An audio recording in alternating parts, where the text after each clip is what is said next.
Covid-2. Philippe. Absolument. Bonjour à tous, merci à Laurent de son invitation. Donc, je vais vous parler effectivement de l'histoire et de la géographie des variants du SARS-CoV-2 et donc je vais vous présenter essentiellement des données de la région, donc de Marseille et de sa région géographique qui ont été obtenues ici à l'IHU Méditerranée Infection.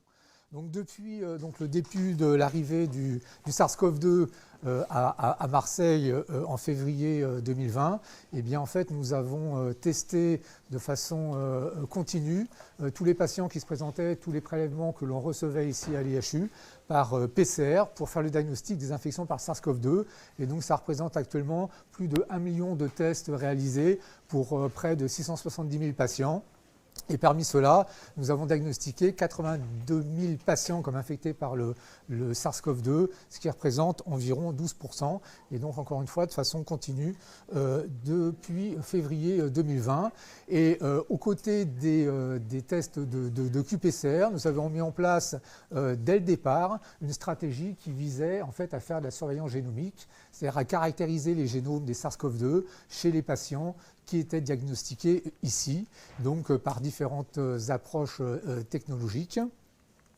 Alors le premier cas donc, qui a été diagnostiqué, c'était fin février 2020, et donc nous avons d'emblée réalisé le séquençage du génome par deux approches, la technologie nanopore et la technologie Illumina, sachant que la technologie nanopore a permis d'obtenir le génome dans la journée. Et par ailleurs, nous avons développé ici, utilisé des technologies qui permettent de faire de la microscopie électronique extrêmement rapide en 10 minutes avec des microscopes électroniques de table, donc de façon parallèle. Alors les technologies de séquençage à haut débit qui ont été utilisées ici utilisent des séquenceurs soit Illumina, soit nanopore, donc 4 séquenceurs MySeq, donc différents séquenceurs de la technologie pour la technologie nanopore, et donc ce depuis février 2020 jusqu'à environ le premier trimestre de l'année 2021. Et donc on a par ailleurs à partir d'avril 2021, pu utiliser le Novasec qui a été acquis dans le cadre de la généralisation à partir de 2021 du séquençage au niveau national. Donc, nous avons rejoint en fait le consortium Emergen qui a été financé et mandaté par le gouvernement. Alors, par ailleurs, au-delà de faire le séquençage génomique, nous avons mis en place une cinquantaine actuellement de tests de qPCR qui sont spécifiques des variants, donc qui permettent de façon très rapide, y compris pour des échantillons dont la charge virale est très faible, de déterminer s'ils sont infectés par tel ou tel variant, ce qui est très complémentaire par rapport à l'approche du séquençage génomique. Et donc, vous voyez en fait que sont représentés ici depuis février 2020 l'ensemble des génotypes qui ont été déterminés pour les patients, donc beaucoup par séquençage à haut débit, c'est l'air vert foncé, mais également complémentés par des techniques de qPCR qui sont également rentrées depuis 2021 en France dans les recommandations de prise en charge. Alors, les séquences génomiques qui ont été obtenues sont classées par différents outils, ont été développés donc des outils en ligne qui sont extrêmement performants comme Nextclad ou Pangolin, qui ont chacun leur classification. Une classification de l'OMS existe, mais en fait les variants ont surtout été communiqués à partir de l'arrivée du variant anglais en décembre 2020, et donc nous avions en fait détecté les premiers variants en juillet 2020, donc durant l'été précédent, et nous avions développé notre propre système de classification, et on avait défini un variant comme étant un groupe de génomes d'au moins 30 qui comportait au moins 5 mutations spécifiques de ces génomes.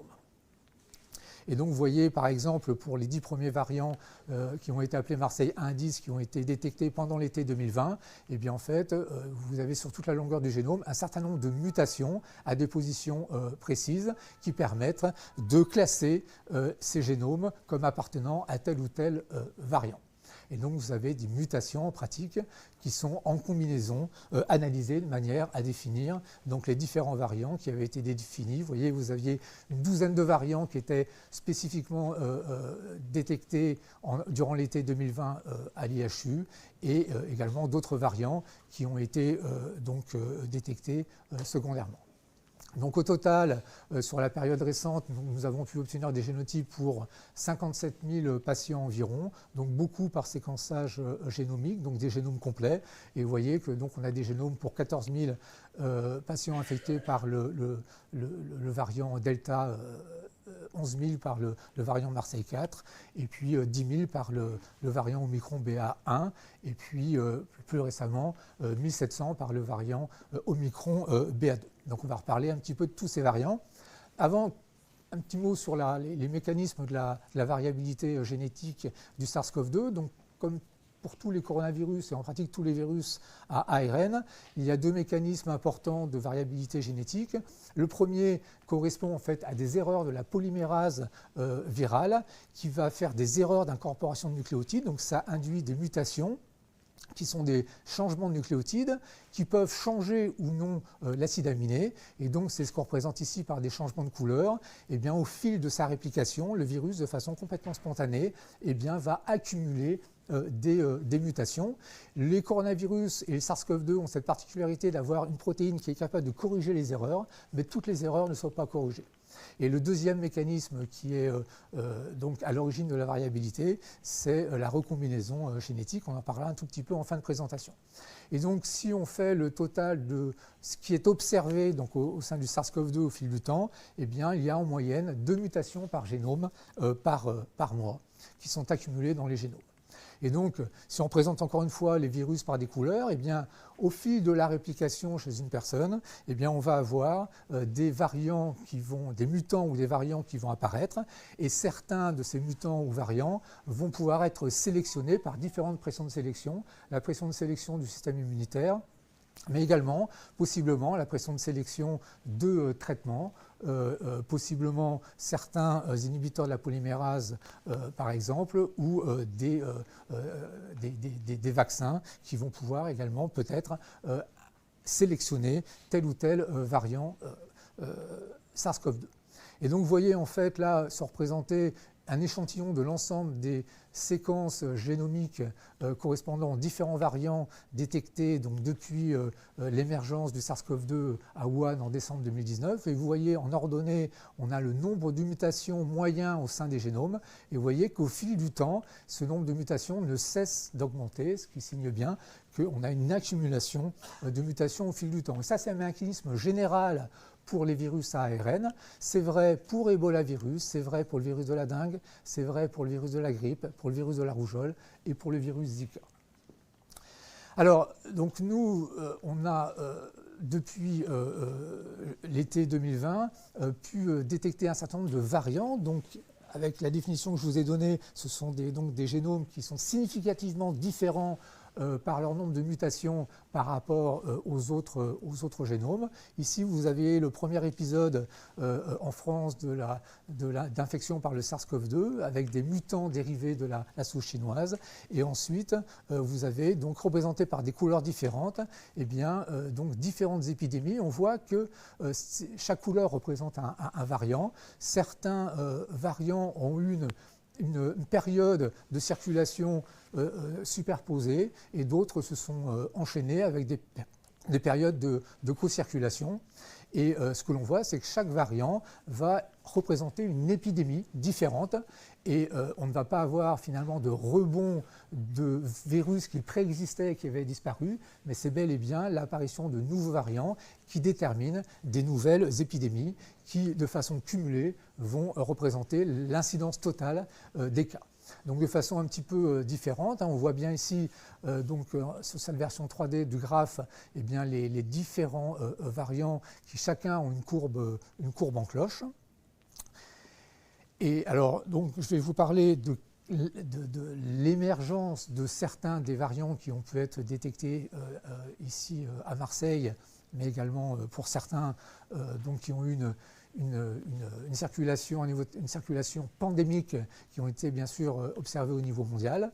Donc le premier variant qui a été détecté, c'était pendant l'été 2020, en juillet, et on l'a appelé donc Marseille 1, et c'est un variant dont on a pu reconstituer par l'analyse des séquences qu'il était probablement originaire d'Afrique de l'Ouest, probablement le Sénégal ou la Gambie, et qu'il avait en fait été réintroduit en France donc, pendant l'été 2020 et de façon importante par des transports maritimes, puisqu'on avait donc de nombreux marins et des passagers qui étaient des voyageurs donc de part et d'autre de la Méditerranée, entre le Maghreb et Marseille, et donc qui avaient en fait été retrouvés infectés par ce variant. Et ensuite, ce variant est resté uniquement épidémique dans la région, c'est-à-dire qu'il ne s'est pas propagé ailleurs en Europe. Alors, on a eu d'autres exemples d'introduction de variants à partir de l'étranger. Donc, on a eu donc, des variants originaires des Comores. Donc, le variant sud-africain, on a pu montrer qu'il était originaire il avait été introduit à Marseille à partir des Comores. On a un autre variant qu'on a appelé Marseille 501 également. Et puis le variant Delta, hein, qui est originaire d'Inde. Les deux premiers cas que l'on a eus, c'était un touriste qui avait voyagé aux Maldives, qui donc l'avait rapporté à Marseille. Et puis également un marin qui était venu par avion à Marseille pour embarquer sur un bateau, et donc qui avait été diagnostiqué avec le variant Delta. On a eu plus récemment une quinzaine de cas d'un variant qu'on appelait le variant IHU, très localisé dans une zone à une centaine de kilomètres au nord de Marseille, un variant également non pandémique, mais uniquement épidémique. Hein. Donc on avait fait faire la structure de la protéine spike par Jean Fantini, puis on a pu l'observer par le microscope électronique dont je vous ai parlé tout à l'heure. Et puis donc récemment, donc, l'introduction du variant Omicron BA1 avec le premier cas que l'on a eu qui était chez quelqu'un qui revenait en fait d'Afrique du Sud. Donc c'est un travail qui a été fait également avec Jacques Fantini. Même chose pour l'introduction du variant Omicron BA2 pour lequel les deux premiers cas c'était chez des personnes qui avaient voyagé donc en Tanzanie et donc qui étaient revenus infectés avec ce variant Omicron BA2. Et donc au total, je vais vous passer une petite vidéo, un ensemble d'épisodes d'introduction pour beaucoup des variants qu'on a pu détecter à partir de pays étrangers, donc qui passent les frontières et donc qui viennent donc créer en fait l'émergence du variant. Donc on a eu le premier qui était un mutant en fait qui venait de la frontière italienne. C'était les mutants dérivés de Wuhan. Donc c'est Christelle Forzal qui est graphiste hein, qui a fait cette animation. Ensuite, on a eu le Marseille 1, donc possiblement venant d'Afrique de l'Ouest, mais avec un lien très fort avec l'Algérie notamment. Donc le variant Marseille 2, donc, qui a probablement été importé d'Espagne, il a été décrit comme ayant émergé et s'étant propagé en Europe à partir de l'Espagne. On a eu ensuite le variant anglais qui lui est venu. Les premiers cas qu'on a eus, c'était chez des passagers en fait, qui avaient voyagé de Londres par le train. On a eu ensuite les cas dont je vous ai parlé, le variant sud-africain, le variant Marseille 501 par avion. Donc un autre variant à partir probablement de la République de Guinée. Un autre variant à partir du Nigeria, des variants à partir d'Inde, dont je vous ai parlé tout à l'heure. Un deuxième à partir des Maldives, et puis on a eu également en fait, un cas en fait, d'un variant qui est rare, qui s'appelle le variant MU, qui n'est pas devenu pandémique et qui était originaire de Colombie. Nous avons eu le premier cas chez un enfant qui venait voir de la famille et qui était originaire de Colombie.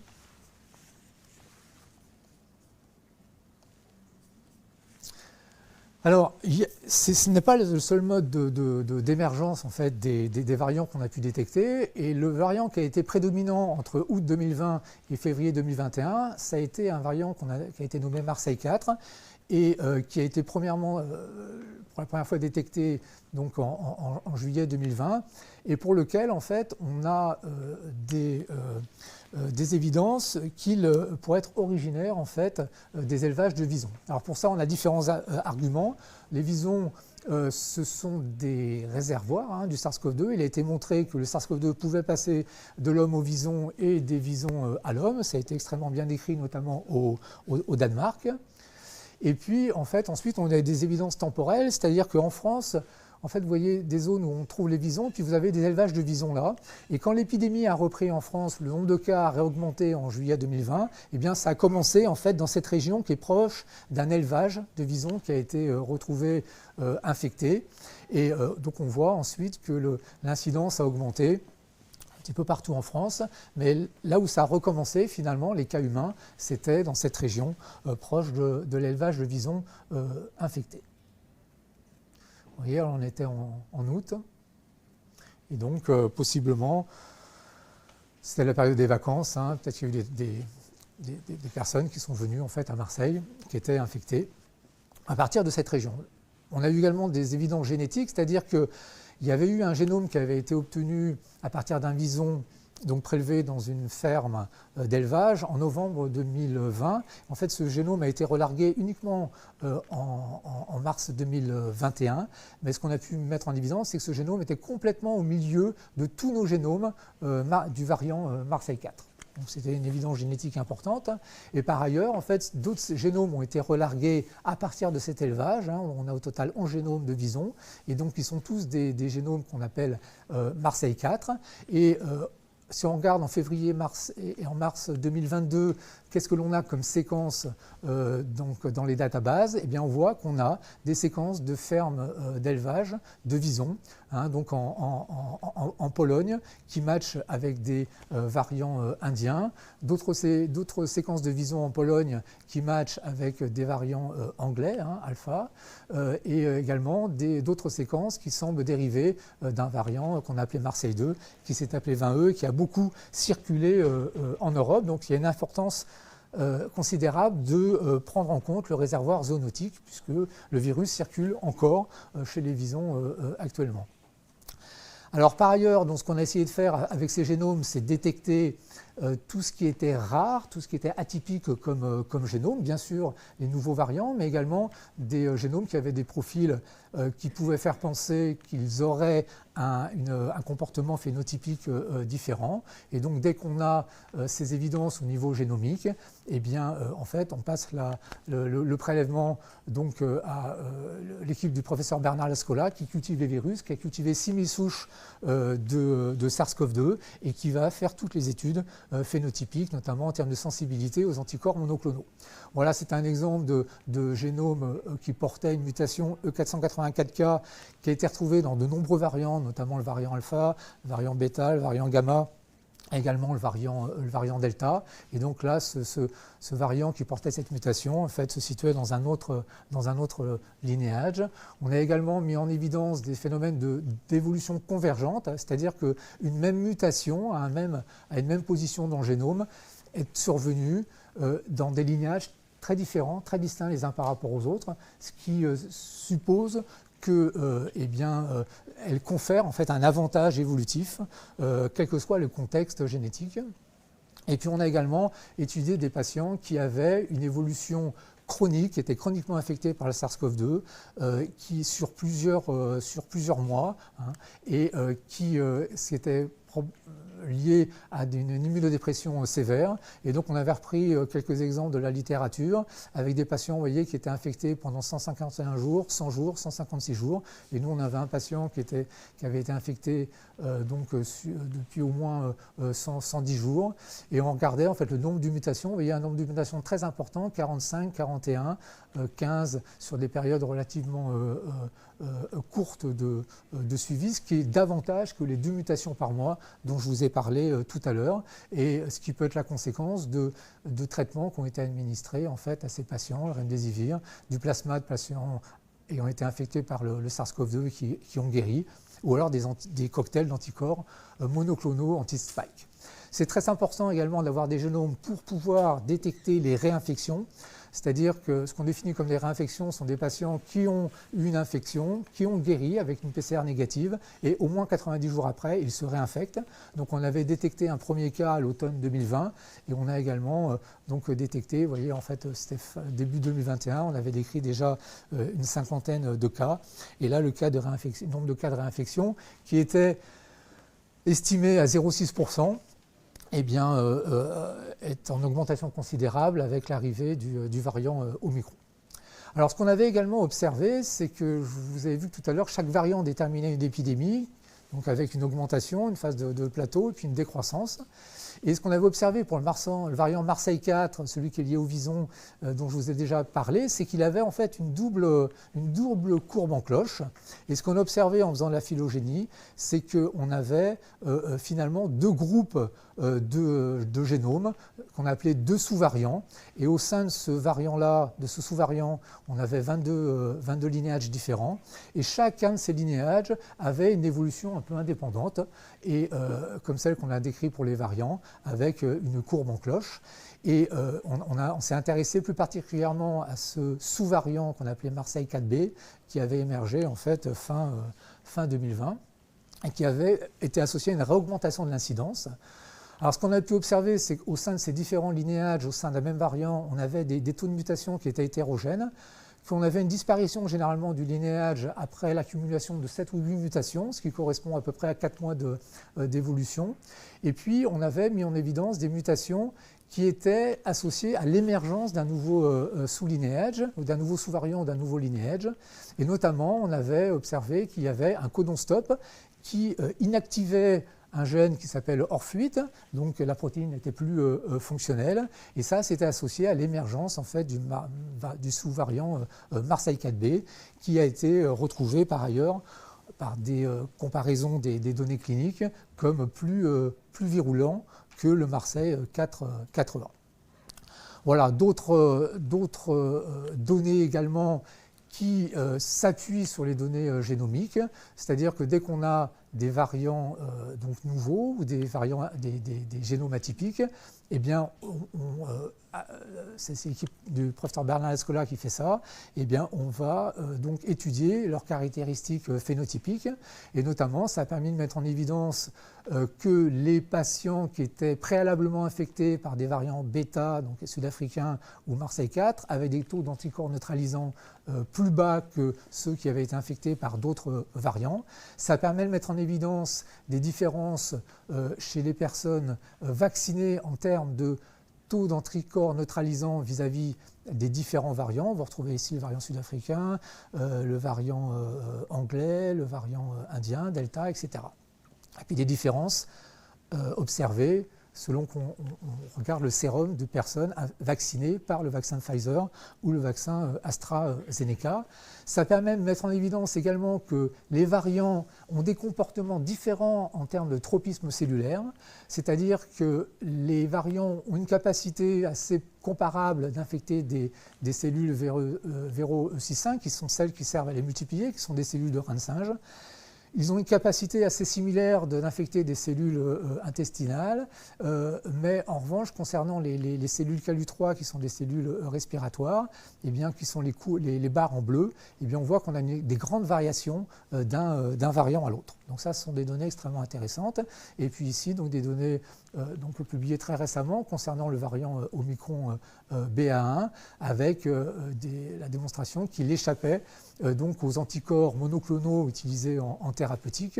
Vous voyez ici le taux nécessaire pour avoir une neutralisation qui est extrêmement élevé, donc qui signe un échappement immunitaire à ce variant Omicron.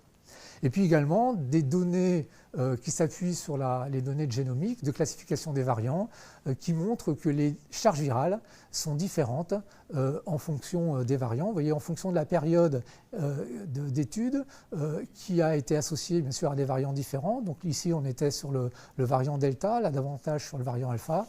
Eh bien, on a une proportion de virus que l'on peut cultiver à partir des prélèvements respiratoires, et puis des niveaux de charge virale qui sont variables. En pratique, chez le variant Delta, on avait des charges virales qui étaient plus élevées, donc ça c'est corrélé à une valeur de CT plus bas observée chez les patients infectés par le variant Delta. Et puis donc pour finir, donc des conséquences ou une association à des phénotypes différents observés en clinique, avec notamment, on a l'impression qu'il y a une décroissance en fait de la sévérité clinique au fil des variants, donc au fil du temps, et donc on avait observé qu'il y avait des infections moins sévères avec certains variants par rapport à ce qui avait été observé avec les variants Marseille 4 et Marseille 2, qui étaient assez en amont dans la pandémie 2020, et puis également un taux d'hospitalisation qui était plus faible avec les variants, donc alpha notamment, hein, variant anglais, par rapport à ce qui était observé avec les variants dérivés du mutant, les mutants dérivés du virus chinois ou le variant Marseille 4. Voilà, et donc pour finir, un tout petit mot sur les recombinants dont vous avez peut-être commencé à entendre parler.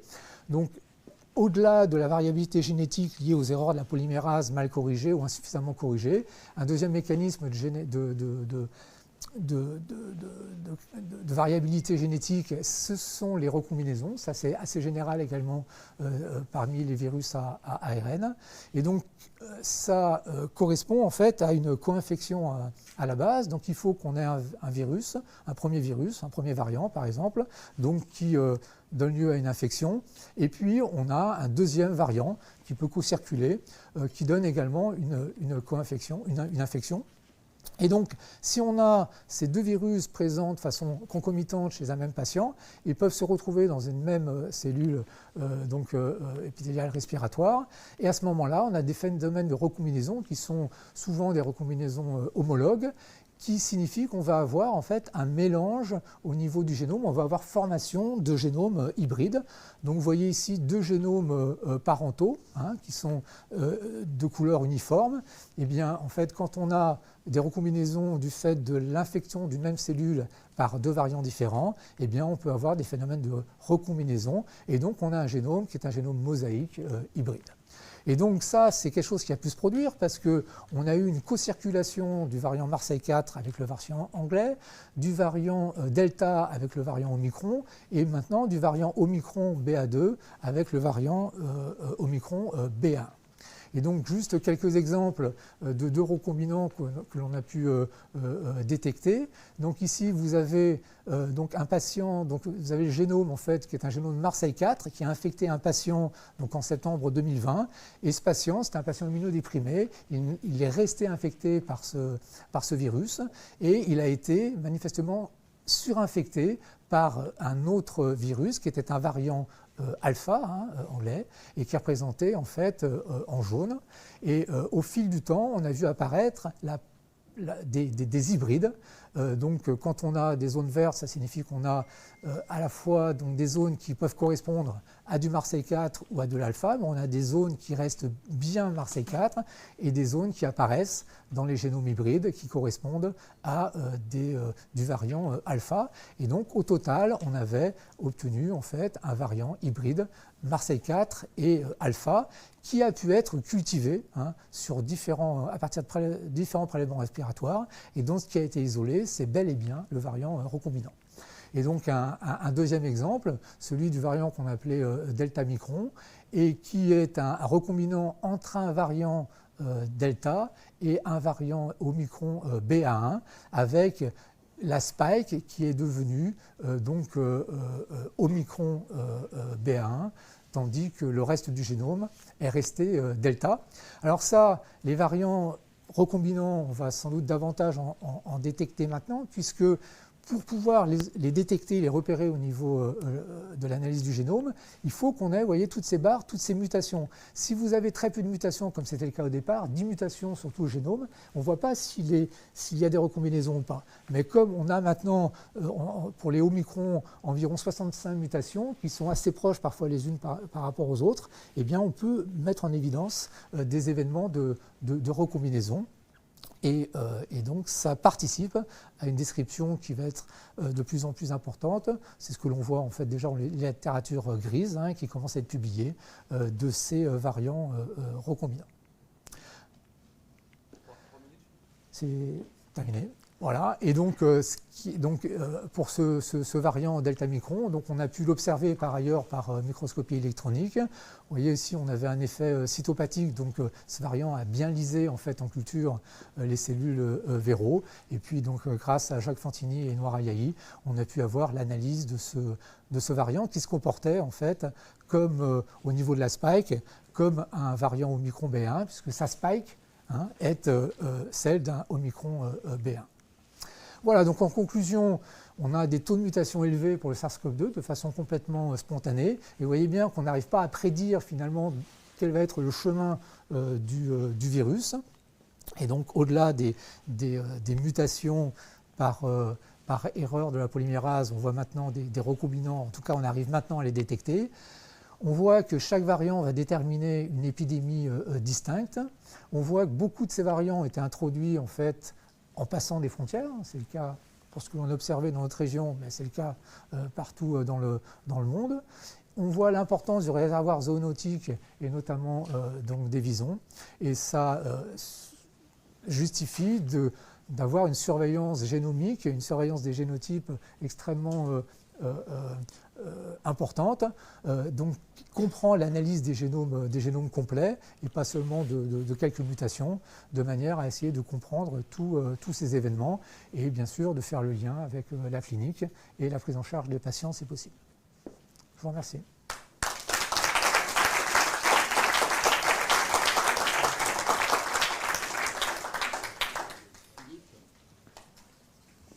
Vous avez montré que le principal facteur qui expliquait l'apparition de variants, c'est des déplacements humains quand même. Enfin, il y a les mutations, mais les mouvements de population ou d'individus sont essentiels. Est-ce qu'il y a des évidences d'autres facteurs? Par exemple, intervention médicamenteuse ou même vaccinale? Est-ce qu'on a ce genre de données? Non, c'est plus compliqué à mettre en évidence. En tout cas, il n'y a pas vraiment d'évidence très claire. Ce qu'on voit effectivement chez des patients qui sont chroniquement infectés, c'est qu'ils reçoivent souvent de façon concomitante différents traitements de manière à essayer d'éliminer le virus, mais on voit bien que ça ne marche pas. Et peut-être que ça contribue en fait à sélectionner. Ça, sur la base théorique, c'est tout à fait possible. Après, le niveau d'évidence n'est pas très important, à ma connaissance, encore. Entendu. Merci. Est-ce qu'il y a des questions? Oui. Je voulais savoir si le niveau BA2, le Omicron, il est associé à des résultats cliniques pires ou pas pires que le BA1. Parce qu'on voit passer ça dans la littérature, enfin, dans la littérature, des médecins qui sonnent l'alarme. Est-ce que c'est une alarme fondée? Non, je crois qu'en fait, ici, je parle sous le contrôle de Mathieu Millon, qui est clinicien. Le comportement, en fait, le phénotype clinique, la présentation et l'évolution clinique des patients infectés par le Omicron BA2 est assez proche de celle des patients infectés par le variant Omicron B1 pour l'instant. On peut encore prendre une ou deux questions, oui. La production des anticorps neutralisants par le patient lorsqu'il est infecté par un variant, est-ce qu'il permet aussi de dévier la trajectoire par sélection de variants spéciaux? Est-ce qu'il permet ainsi de faire exploser la diversité des variants? C'est sûr que la pression de sélection du système immunitaire, en fait, est une des pressions de sélection, et ça, c'est évident que ça joue un rôle. Après, dans quelle mesure et comment ça peut orienter, c'est un peu difficile à dire sur la base des données disponibles. De le quantifier, de le caractériser de façon extrêmement précise. Oui, je voulais savoir qu'est-ce qui préside à la classification de tel ou tel variant. Quand est-ce qu'on peut dire là c'est un variant et c'est pas tel autre, alors que finalement on sent qu'il y a plein de mutations dans un même variant. Qu'est-ce qui permet de dire qu'on passe à un autre variant? Alors, nous, on avait défini en fait un seuil qui correspondait à au moins 5 mutations, une combinaison d'au moins 5 mutations spécifiques. Après, il n'y a pas réellement de définition officielle des variants. Mais c'est sûr que ce qui a été nommé depuis décembre 2020 de façon mondiale des variants, eh bien, ce sont des groupes de génomes qui ont des combinaisons de mutations très différentes par rapport à ce qui était connu auparavant. Alors l'exemple, bien sûr, c'est celui du variant Omicron, qui a chez qui on a, dans la spike duquel on a retrouvé une trentaine de mutations, alors qu'avant on était plutôt à 10 ou 12 mutations. Donc là, clairement, en fait, c'est un seuil de nombre de mutations qui est largement suffisant pour dire que c'est un nouveau variant. Après, le cutoff, on l'avait, c'est bien, ça peut être bien corrélé également avec le niveau de circulation et puis avec la forme épidémique, que peut avoir tel ou tel variant. Hein. Mais après, on peut avoir, comme je l'ai montré pour le Marseille 4, on a des sous-variants et on a également des linéages qui chacun ont une évolution indépendante. Et on peut, au sein d'un variant, avoir une évolution qui conduit à un nouveau linéage qui peut être considéré comme un variant. Ça a été le cas pour ce qu'on appelait le Marseille 4B. C'est le fait que vous ayez retrouvé une autre vague, en quelque sorte, de Marseille 4, qui vous a fait dire on n'a peut-être pas à faire au même. Voilà, en fait, c'est Didier Raoult qui a observé ça et qui nous a suggéré de regarder précisément, en fait, si, bien qu'il s'agissait d'un Marseille 4, il ne s'agissait pas d'un Marseille 4 différent et d'une nouvelle sous-épidémie en quelque sorte. Vous montrez qu'il y a des évolutions génomiques au fur et à mesure des différents rapports extérieurs, mais pas que. Est-ce qu'on a des expériences de milieux fermés et d'évolution d'histoire naturelle génomique dans un milieu qui serait exempt finalement d'influence extérieure, comme des îles ou des confinements extrêmes? Alors, ce que l'on a pu voir quand même en tout cas dans les premières périodes qui a suivi lors du début de la pandémie, c'est que les zones qui étaient assez limitées sur le plan géographique, mais en fait le niveau d'incidence en fait était extrêmement limité, quoi.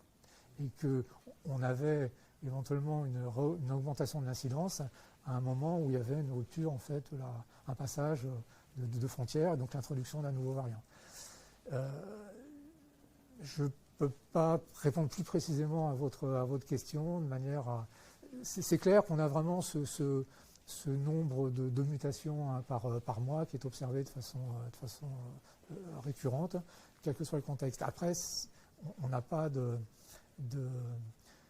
on n'a pas, à ma connaissance, de suivi, mais j'ai peut-être mal fait l'étude de la littérature. Hein, regardez sur un an, par exemple, dans une zone extrêmement confinée, hein, limitée géographiquement, et quelle était finalement l'évolution des génomes, et voir si à quel moment ça s'était éteint, quoi. Oui.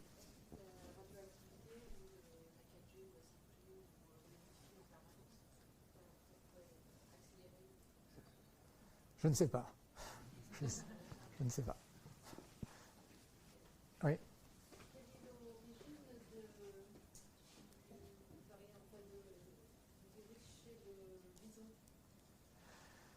Alors, ce qui a été montré clairement, c'est qu'il y a eu des passages de l'humain au vison, c'est-à-dire que certains visons ont été contaminés à partir des humains, donc c'est la source la plus probable. D'accord ? Après, sachant que quand même on commence à bien connaître le SARS-CoV-2, il n'y a pas d'autres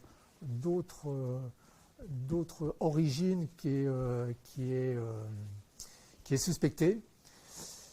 À savoir, il aura fallu qu'il y ait une introduction indépendante à partir d'une même source ou d'une source différente d'un virus qui était très proche du SARS-CoV-2. Mais là, quand même, la cause de la présence du SARS-CoV-2 chez les visons, c'est très probablement une source humaine à la base. Bien, il faut qu'on enchaîne parce qu'on a notre communication de Yale. Donc c'est Harvey Rich qui va nous parler de considérations légales pour l'état d'urgence lié au Covid.